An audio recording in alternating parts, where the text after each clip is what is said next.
most people, unfortunately, fail when it comes to stir frying at home. But it's really easy to do. You just need to know a few tricks and tips, and you will have successful stir frying at home, I promise. Now, if you have one of these great woks like I do, this is a steel wok. It's pretty thin, but it really does conduct a lot of heat. And that's really what you need when you're stir frying. You need a high heat. If you don't have a wok like this at home, you could certainly use a cast iron skillet like I have here, or even a fry pan, which has a nice amount of surface area, which will give you really great browning. And that's what you're looking for. So today I'm gonna be making a pork stir fry with broccolini and carrots, but really you can mix this up with any different type of proteins or vegetables. I'm gonna start with a flavorful marinade for the pork. So I have 2 teaspoons of cornstarch, and cornstarch really helps in thickening the marinade, which ultimately will end up as the sauce for your stir fry. This is 2 teaspoons of dry sherry, which adds really great flavor. And I'm gonna add 1 tablespoon of soy sauce. Now, one of the most common problems people have when they're stir frying is that they end up with a watery stir fry, something that almost steams instead of fries. And so a way to avoid excess moisture is to add cornstarch to your marinade, because what that does is it thickens during the cooking process and it eliminates any loose extra moisture. So this mixture here goes right onto 12 ounces of pork tenderloin. And this just really needs to sit and marinate for about 10 minutes. So while your pork is marinating, you want to make sure that you mise en place or ready all of your vegetables that you're going to be stir frying. So in front of me here, I'm using broccolini today.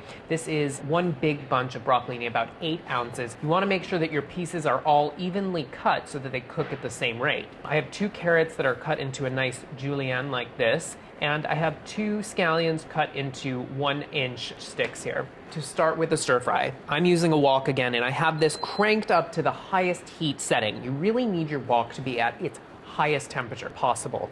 And to test whether or not it's super hot, you can take a little bit of water and splash it in the pan, and it should pop up and dance and almost immediately evaporate. So our wok is super hot, it's ready to go. Now, what you need here is a tablespoon of oil, and since our wok is so hot, you need a high heat oil. So make sure that you use a neutral flavored oil that has a high smoke point, like safflower oil, grapeseed oil, even peanut oil has a really high smoke point. And what you wanna do, you wanna make sure that you're not overcrowding your wok. That is one of the most important things. If you overcrowd the wok, what you're doing is you're steaming everything and you're not getting a good sear. So if you have to do this in batches, do it in batches. So I'm gonna take half of this pork mixture and scatter it in the bottom of the pan in an even layer. And do not do what you want to do, which is something we always tend to do with meats and stuff that we're grilling, is try and move the pork. Because what you want to do here is get a good sear. So leave it for about a minute to get a nice sear on one side, and then you can start moving the pork around the pan.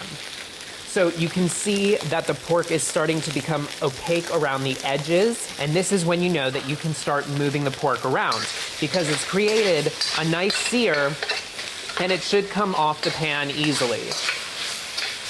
Move the wok around, move the spoon around. So the pork is nicely seared, and now what you're gonna do is just scrape this out onto a plate. And so now for this second batch of pork, oil again, pork goes in. And now you can add the aromatics. So I have garlic that I finely minced. I have some ginger that I've cut into a nice matchstick size, and 2 Thai bird chilies. So the pork looks nice and cooked through. This goes right onto the plate here. Now you want to reheat the wok, and if there's any little bits of garlic or anything else that would burn during reheating, you can just take a cloth to this and kind of scrape up those bits. So now bring this back up to the highest temperature possible again before you add your vegetables.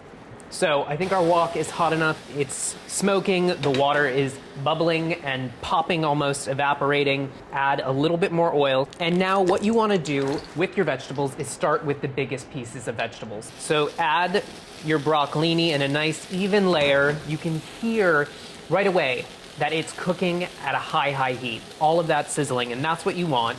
Add a little bit of salt and give this a stir. So shake the pan, move the broccolini up along the sides of the pan.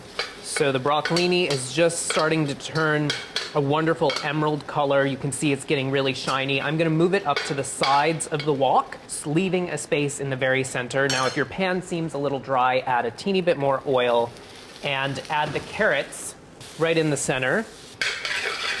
So once the carrots have been in for about a minute, then you can add your scallions. So you want to make sure that with whatever vegetables you're using, that none of your vegetables are wet from washing. Make sure you dry them thoroughly, because all of that excess moisture will cool down your wok and encourage, again, that steaming instead of getting that nice steer that you're looking for with a stir fry. The vegetables should be crisp tender, not too soft. And now I'm going to add back the pork and all of the aromatics. Now you want to make sure that if there are any juices left, that you add those as well, because that will end up being your stir fry sauce here. So this looks good. It smells so great. And of course, what do you want to serve your stir fry with? Well, how about some nice long grain rice? I'm using jasmine rice here.